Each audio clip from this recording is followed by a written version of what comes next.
Hello, everyone. Hi to my online human family.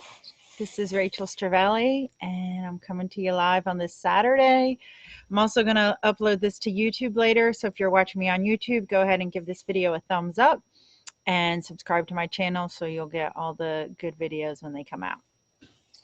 I am talking today about how to handle when a friendship goes bad. Although I'm not going to be talking about judging it as in good or bad, but ideas about if you're going through a situation, I mean, many of us have, where a friend betrays us, they decide they don't want to be around us anymore, they're too busy, they move. Like, there's all different ways that friendships can end. And earlier in this week, I've kind of been talking about if you're the one who needs to make the decision to do something about it. And today I'm looking at it more from the perspective of, well, what if you're the person who all of a sudden you're like, wait a minute, I thought things were one way and now they're not, and you're kind of reeling from a betrayal or a breakup or a hostile friendship or a negative friendship. And maybe you also feel lonely and a little bit like desperate for friends or clingy.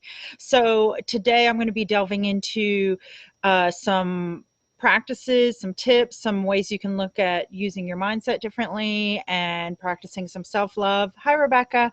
So that you can work through this in a little bit of a more easy way. Because things like this seems like it's a natural part of being a human. And at one time or another, we're all going to be going through something like this. So, as I said before, if you know me, I'm Rachel.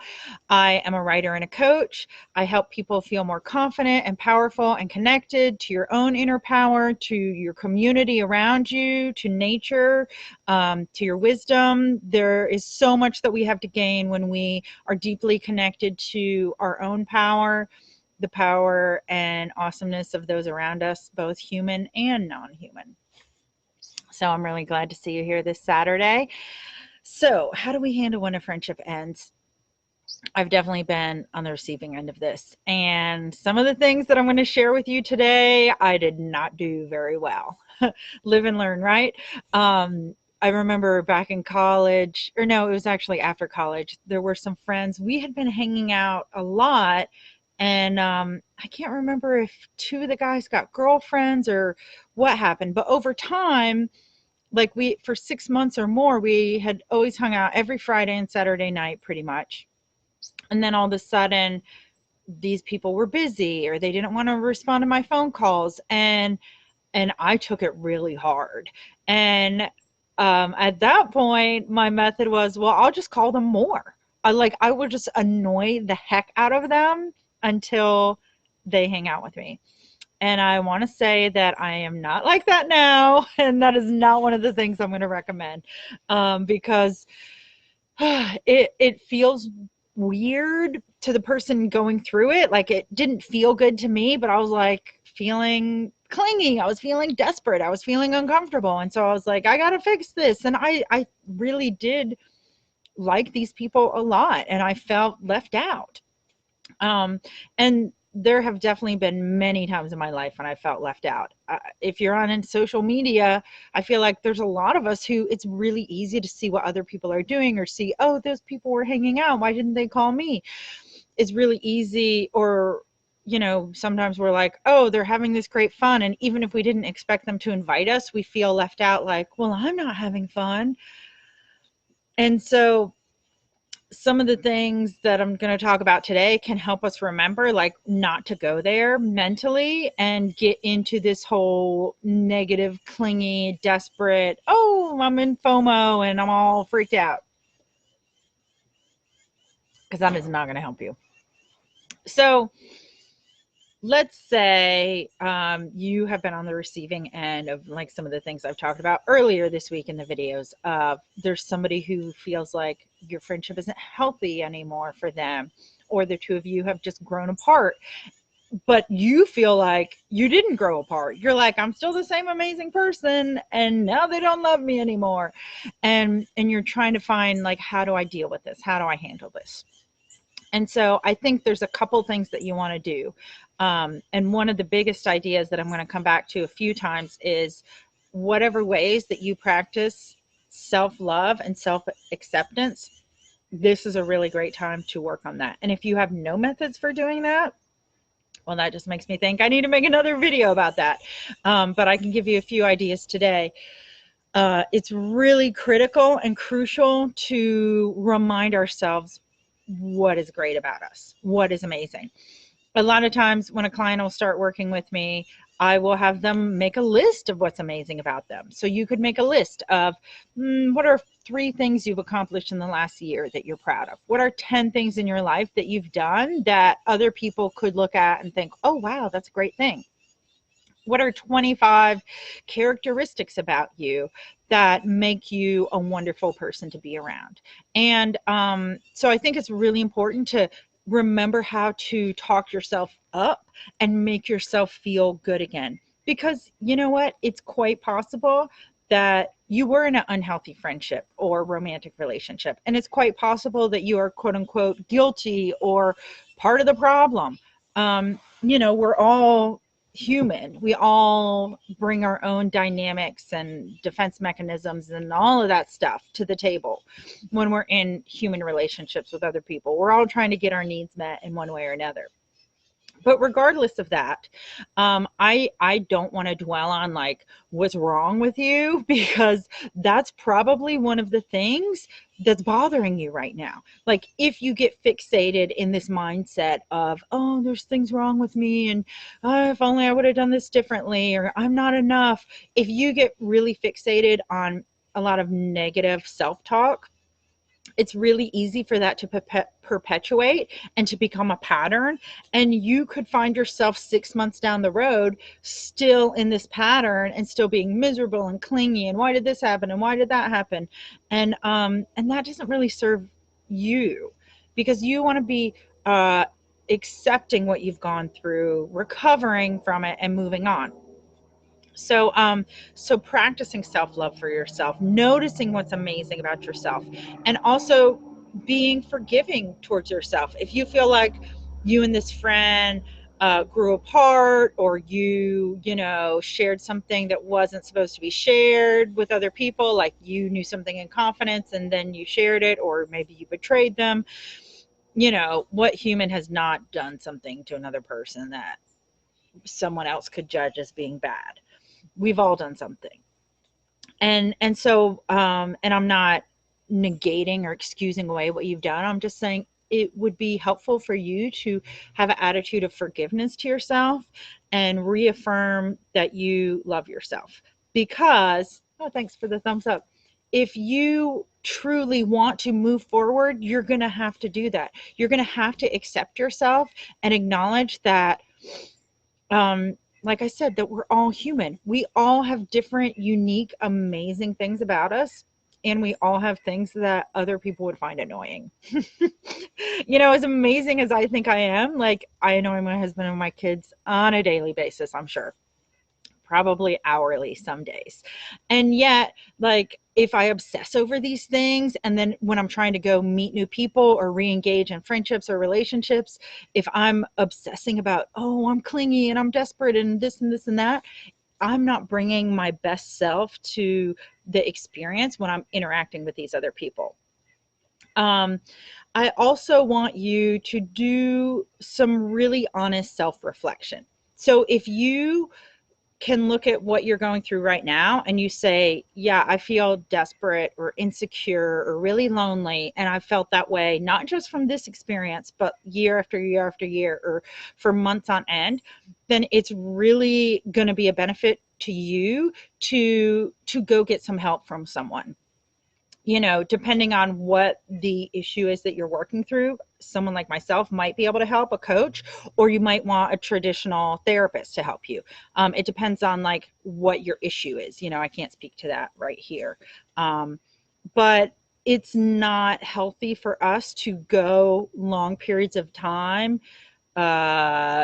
immersed in and marinating in insecurity and desperateness and negative feelings, because those habits, not only are these emotional habits that we have, but the way our emotions work with our brain is that the brain releases neurochemicals that relate to our relations, or I mean our emotions. And so, for example, like one that you can probably think of is when something really good happens to you, or you win money, or 10 people like something that you post, or 100 people, depending on what numbers you work with. That like feeling of almost like a high or like a really good excitement. Dopamine is one of the hormones that makes you feel that way. So if you have been having a long period of your life where you're having kind of low or negative feelings, your body is kind of trained to be in the habit of producing a lot of those neurochemicals. And I'm listening to, there's a squirrel or a bird over there running around in the leaves. And so getting out of that oftentimes takes more than just like reading a good book or listening to a talk like this or something. You're probably going to want to have a little bit more of an intensive experience to reset and get yourself in a better state. So I just wanted to have that in there in this, because I think that that's really important to acknowledge. And you're only going to know that by examining your feelings. And yet you might notice that, well, okay, so there's two parts to this. One, if you're feeling lonely, one, you're not alone.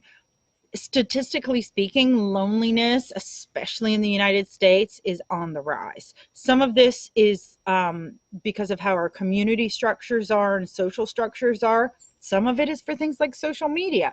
We have this perception of being so hyper uber connected to all of these people. And yet, if you're feeling sad, or if you're feeling like you need to reach out to someone for help, yeah, okay, people post like, I need prayers, or I need this, or I need that. But how do you actually handle it if you post something and then 10 people respond, or 20 people, when most of us, well, I shouldn't say most of us. I know if I'm feeling like I need something, like someone to understand what I'm going through, it's not like I would go into a huge party, and be like, all right, everyone, I have an announcement. I'm feeling lonely and having a really bad day. No, like I'm going to tell that to one person or two people, or in a small group. No, okay, I'm an introvert. I don't really know how an extrovert would handle that. They might shout it out to a group. But, posting it on social media kind of has that same effect of like we're projecting it out. And even though we might get all those little responses, it's not actually addressing our need for real connection.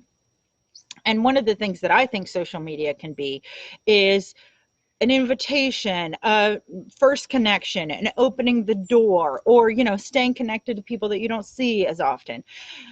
Open that door, but then you still make plans to see the people in actual real life, or have an actual phone conversation with them. Because things like eye contact and actually hearing someone's voice, or giving someone a hug, we have not stopped in our need for those. Like, no matter what our technology advances to in our lifetime, we're still human beings who have like emotional, biological, spiritual urges for like actual human connection, human contact, real eye contact, real face to face. And so I just want to let you know that, like, if you're feeling lonely, it doesn't mean that there's something wrong with you, or that somehow you're failing at being a human being. You're actually, like, I think the statistic is it's almost 50% of people feel moderately or somewhat lonely. Hi, Don. On a very regular basis. So practically half the population in the US on a frequent basis feels lonely. And depending on what stage of life you're in, I know when I was a first time stay-at-home mom, I would have said 90% lonely, and it took me a while to find my social group. So for like the first year and a half, 90% of the time I felt lonely, and it was terrible. And the way it impacted how I interacted with people and all that was really difficult. Elderly people as well, just because of the way, our societies are structured now, they're also especially known to be kind of more likely to be lonely. Now, of course, I'm not saying every older person you meet is lonely, but if they live alone and family or partners have moved on or died or whatever, and they're not having as much frequent contact, then loneliness is likely to be higher for those people.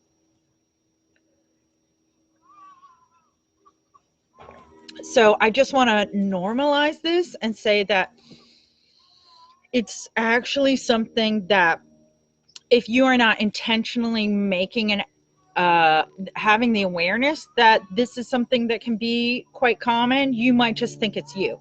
And I don't really think that it's just you. Also, like when we're younger, sometimes making friends is just so easy. Not for all of us necessarily, but children seem to make friends more easily. And then when you're in elementary school, middle school, high school, college or university, you're seeing these people on a regular basis. And so then that makes it really easy to connect. Whereas as an adult, you make a good friend through work or through a friend of a friend or whatever, and then you have this great long friendship. And then if it ends, you're like, wait a minute, I don't even know where I find friends anymore. Because all of a sudden you're like, I don't have these structures that earlier in my life made it easier to find people. And, you know, people move and all of that. Another really big thing, I think, when you are experiencing either like feeling like you have a lack of friends, or, you know, as I said, someone has betrayed you, or you're dealing with some tension in your friendships. So feeling the self-love for yourself, finding ways that you can connect to something bigger than just you. And there are many different ways that you could do this. You could volunteer. You could start taking a class. You could go for walks out in nature, or go sit at the edge of a lake or the ocean. Hi, Beatrice. And so like you could go to church if that's your thing. You could meditate. So finding a way to connect to something so that you remember, like, it's really easy to think like, oh, I'm just this one human, Rachel, that's like isolated and I'm my own sole little disconnected thing.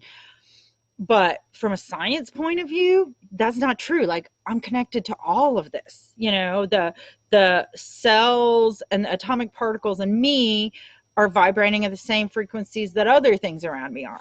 And and some of these things are constantly like exchanging. I'm inhaling and exhaling air that's then being inhaled and exhaled by plants and by squirrels and birds and people.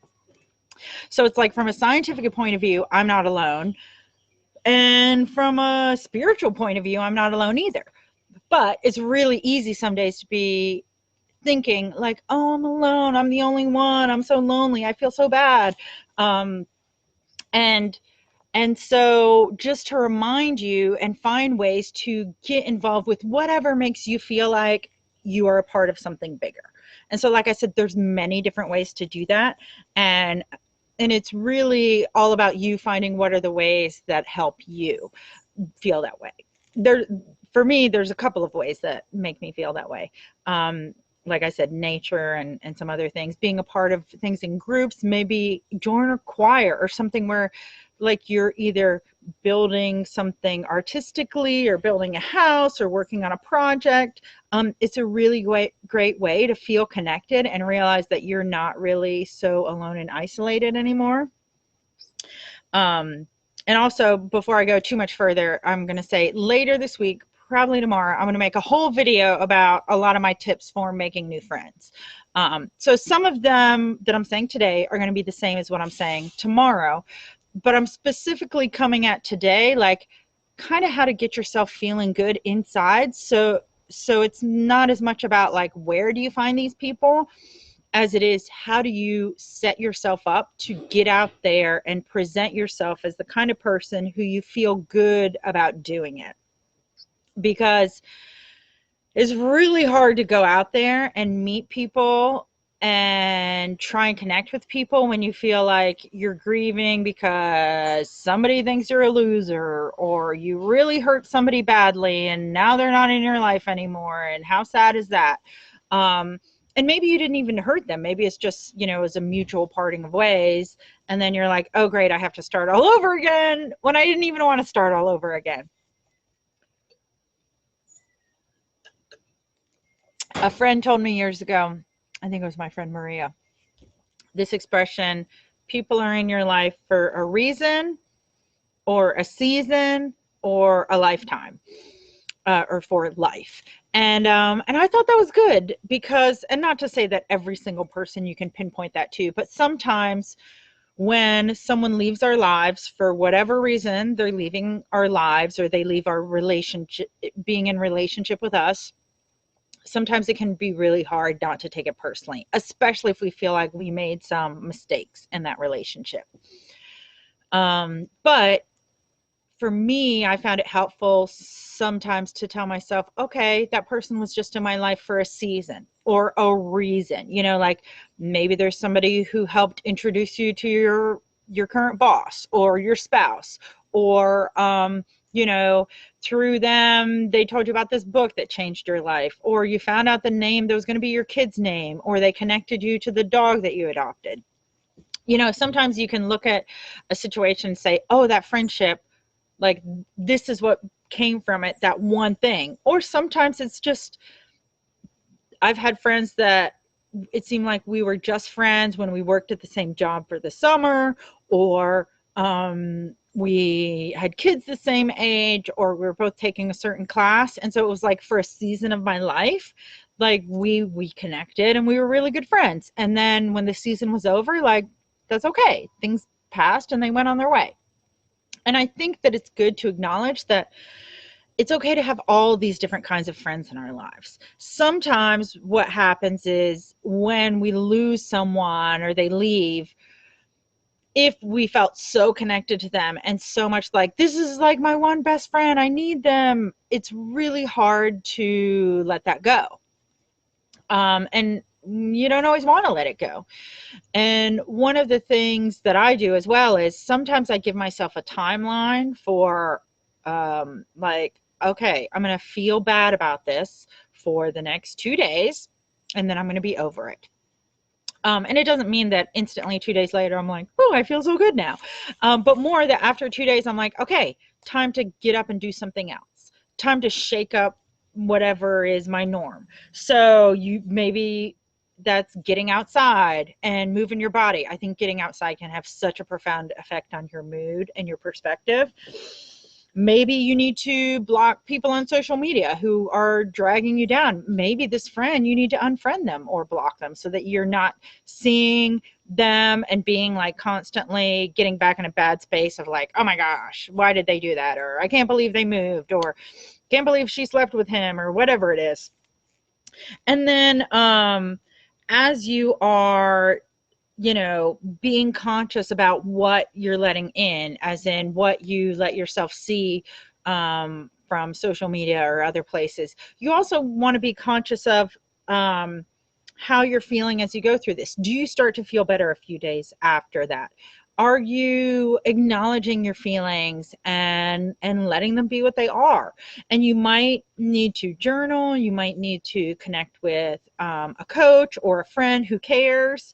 You it might also be really good to try and reconnect with some other friends who maybe when you were so much connected to this one friendship, you didn't see those other people as much. Another thing that I love to do, it's not always easy, I'm not gonna lie, but is to remember that um, every problem you can kind of flip it and see sometimes that's also the solution, or every negative thing is also sometimes a benefit. So seeing the yin and the yang in things. So okay, this person leaves your life and you feel so bad about it, you know, that is one reality, one way of looking at it. Or another way of looking at it is acknowledging I now have space in my life, an opportunity for something. So maybe what you want to do is take out a piece of paper and write down what are all of the opportunities that you could use that time for that would be feeling good to you. Maybe suddenly you realize like, yeah, I really miss that friend, but we pretty much just spent a lot of time sitting around drinking and that's not what I want to do. Or, you know, maybe they weren't a bad influence on you, but maybe you could say, you know what, I feel bad, but I'm going to use this as a jumping off point to have a, a larger goal for myself, to make this a transition point. Because here's one thing that I love. There's times like New Year's when people make resolutions, or when it's a birthday, if you're like hitting 30 or 40 or 60, and like these pivotal kind of turning points. And those are great times to choose to do something new, but it's also really wonderful to pick a time when something maybe that you didn't choose happens in your life, to say, you know what, I'm going to make this be the time that this is me turning a new page and starting something new. And it's a really great way to take that energy and those emotions that, if you didn't channel them into a positive direction, they could just get all like nasty, clingy, blah, blah, all the yucky stuff. Desperate, insecure, lonely. Oh, I'm so terrible. Poor me. All that. Or you could like direct that and hone it and be like, I'm focusing on, I'm going to start volunteering for this group I've always wanted to volunteer for. Or I'm going to start writing songs because I've always wanted to do that. Or I'm going to start becoming a regular at the coffee shop that I can walk to that has always seemed kind of cool, but I never went because it just wasn't in my, things that I do. So when someone leaves, it's a perfect time to say, okay, now what do I want? What do I want to call into my life? What do I want to be intentional about bringing into my life? And can I make this a time in which I find something that 1 year from now, 5 years from now, I would really love to have be a big part of who I am that I'm not doing right now? And that might also be the positive thing that can kind of pull you out of a funk if you're in a funk. And hey, if you think, well, that was like my main friend and I really need another friend, that's great too. So can you start doing this thing that you really want to do? And naturally, you're probably going to meet some people doing it. I just moved to a new area, so I'm trying to meet a lot of new people.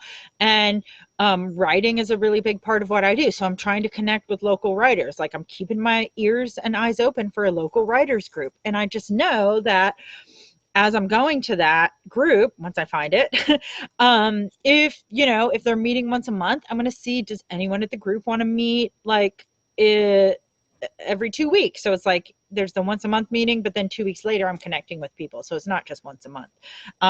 So for me, I find it's always really easy to kind of make that a way to meet new people and connect to new people and make my life feel full.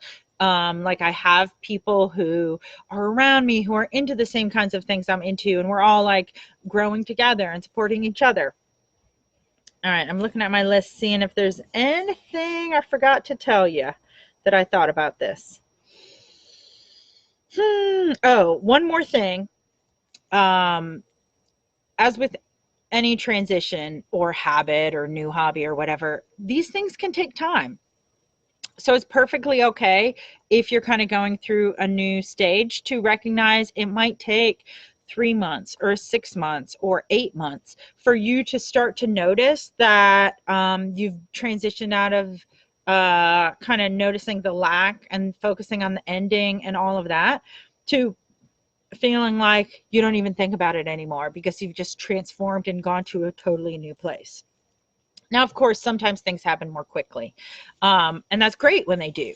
But I just want to let you know that, especially if it's like human relationships or social interactions, and unless you're in a stage in life where you're like in college or you're very young and unencumbered with responsibilities, if you have work, kids, volunteer, whatever, all those responsibilities already in your life, acknowledge that it's going to take some time probably for these new ways of believing or these new relationships to take place in your life and to grow, just because you only have so much time that you can put into them on a weekly basis. But if you go into it thinking, okay, 6 months from now, it's going to look different than it does today, that can give you enough time that you don't get critical about yourself for thinking it has to happen tomorrow. And hopefully it'll also be like a close enough goal that you can have that you think, oh, okay, in 6 months, like things are probably going to be pretty good. All right, that is all I have to share for today on this topic. I plan to, childcare depending, come back tomorrow and talk all about my biggest tips and ideas about how to make new friends, especially if you're in a new place, which I am because I just moved. Maybe you're in a new job. Maybe you just transitioned from one phase of life to another, like working to stay at home or stay at home to professional, or working to retired. Um, so there's all different points in our life, or maybe you're a military spouse and you've just moved again. So there's all these different times when all of a sudden we're in a new place or we're in a new stage of life and we need to meet new people because we want to have that social connection and community. So I'm going to share some of my best advice, some that I have tried because I've tried a lot. I haven't moved a ton, but I have moved a bunch in terms of new jobs and new situations and new, ways of doing things and new places. So I have tried a lot of these things, especially because some of the places that I have lived were notorious for being places that it was hard to make friends. And so I had to give extra effort to learn these skills. So I'll be delighted to share them with you tomorrow. If there's other things you'd like me to cover over the next week or so, I would love to hear about it. You can message me or comment to that side. And real quickly before I go, I put these here because back to the self-love, I'll end with that. If this squash, okay, like most people don't think that squash have consciousness, but let's just say it could think for itself. And then this one could too. They're so different. They're both squash. They're both amazing and beautiful, even though if you look at them, there's so many things that we could compare and contrast. This one could get all obsessed about how it's too small and too orange and why didn't I grow bigger and why don't I look like this and people don't carve me and they don't put me out on their stoop. And this one might feel like, well, I'm too much of a weird shape. Hey, Tara, I'm too brown instead of orange. I'm not big enough. I'm not this. I'm not that. Or they could do what it seems like most organisms do that aren't people. They just are who they are. And that's one of the things I want to come back to. Like, you are who you are. And yes, people are going to come and go, but the more that you can be true to yourself. And when I say be true to yourself, I mean, just not like doing the things that you feel like you need to do, but really deeply loving yourself and accepting yourself and having compassion and forgiveness for who you were and who you want to be and who you are right now. The more that you can do that, the more amazing your life gets. Like, I have over the past couple of years worked, part of my personal development or spiritual practice or whatever you want to call it is consistent belief in my own, not just awesomeness, but my own value and my own worth and love and compassion and forgiveness for myself. And the more I do it, the more amazing I feel, and the easier it is to be around other people and love other people too, because it just makes you more compassionate and empathic. And I mean, we're all just weird, kind of crazy people doing all of our quirky things, and that's pretty cool. So thank you for joining. I am so glad that you were here. And like I said, feel free to comment me, private message me, or whatever if you have something that you think I need to cover in more depth that I did not cover, or any of that. All right, I'll see you soon. Bye.